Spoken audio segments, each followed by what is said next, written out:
ગોંડલમાં જે ચાલી રહેલી લડાઈ છે તે બે સમાજની લડાઈ નથી, પરંતુ એક પરિવાર છે તેના વર્ચસ્વ તોડવાની લડાઈ છે।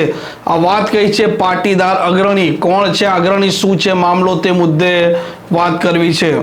વૈષ્ણવજન તો તેને કહીએ જે પીડ પરાઈ જાનાને રે। નમસ્કાર, આપ જોઈ રહ્યા છો નવજીવન ન્યૂઝ। હું છું આપની સાથે તોફિક ગાંચી। ગોંડલમાં અત્યારે હાઈ વોલ્ટેજ ડ્રામો ચાલી રહ્યો છે। આ ગોંડલમાં ભારતીય જનતા પાર્ટીનો સતત દબદબો છે, પરંતુ અત્યારે ગોંડલમાં ક્યાંક ને ક્યાંક વિપક્ષના જે પ્રકારના આરોપ છે તે મુજબ ગોંડલમાં ભારતીય જનતા પાર્ટીનો આંતરિક ગેંગ વોર ચાલી રહ્યો છે। જે પ્રકારે ગઈકાલે પાટીદાર નેતા ગોંડલ પહોંચ્યા અને ત્યારબાદ જયરાજસિંહ જાડેજા અને તેમના પરિવારજનોએ જે પ્રકારે શક્તિ પ્રદર્શન કર્યું, તેમના સમર્થકો તેમના ઘરના બહાર પણ ઉભા રહ્યા અને જે સમયે પાટીદાર નેતાઓ ગોંડલમાં પ્રવેશ કરતા હતા તે સમયે પણ તેમને કાળા વાવટા પણ બતાવ્યા, ગરમા ગરમી ભર્યા દ્રશ્યો પણ રહ્યા અને ત્યારબાદ મામલો શાંત પણ પડી ગયો।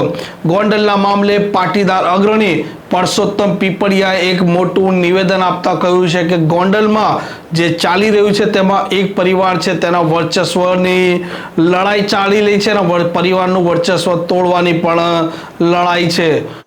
ગોંડલની જે ઘટના છે એ ક્યારેય રાજપૂતો કે પાટીદારો વચ્ચેની હતી જ નહીં, છે નહીં અને રહેશે પણ નહીં।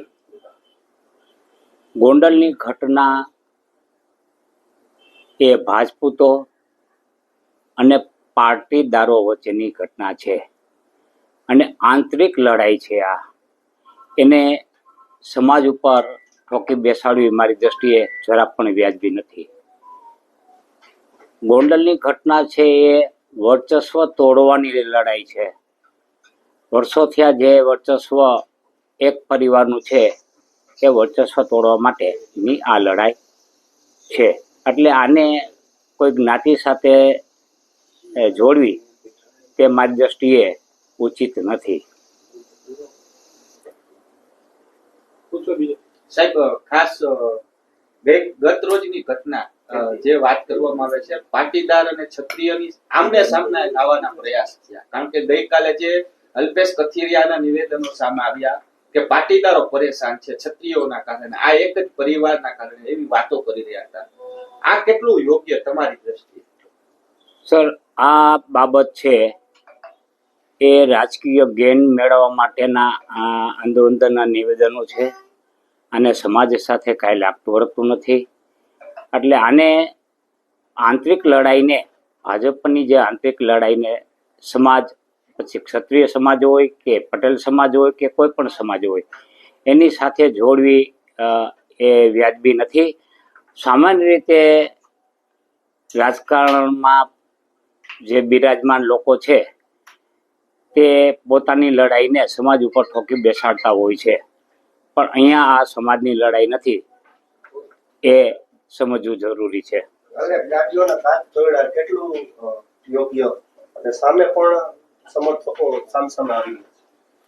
હા, મારી દ્રષ્ટિએ અહીંયા સંયમ જાળવવો જોઈતો હતો। કોઈ પણ વિરોધ લોકશાહીમાં આવકાર્ય છે। શાંતિથી એને વિરોધ જે કાંઈ કરવાનો થતો હોય તે બંને પક્ષોએ વિરોધ અને જવાબ દેવાની સ્વતંત્રતા છે, પણ આવી હિંસાથી દૂર રહેવાની જરૂર હતી। આવી હિંસા આચરવાની જરૂર હતી નહીં, તેમ છતાં આચરવામાં આવી છે, તે ખરેખર નિંદનીય છે। કાયદો અને વ્યવસ્થા પડી ભાંગી છે ગોંડલમાં, ફરી એક વખત સાબિત થયું। હા, આમાં આ લડાઈમાં કોણ જીતું કોણ હાર્યું એ મહત્વ નથી, પણ ચોક્કસ પોલીસ તંત્ર નિષ્ફળ ગયું એ કહી શકાય।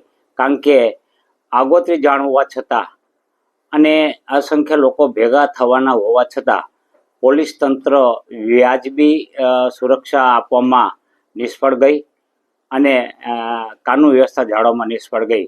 એટલે પોલીસ તંત્રએ પણ કાલની ઘટનામાં નિષ્ફળતા દાખવી હોવાનું જણાય છે।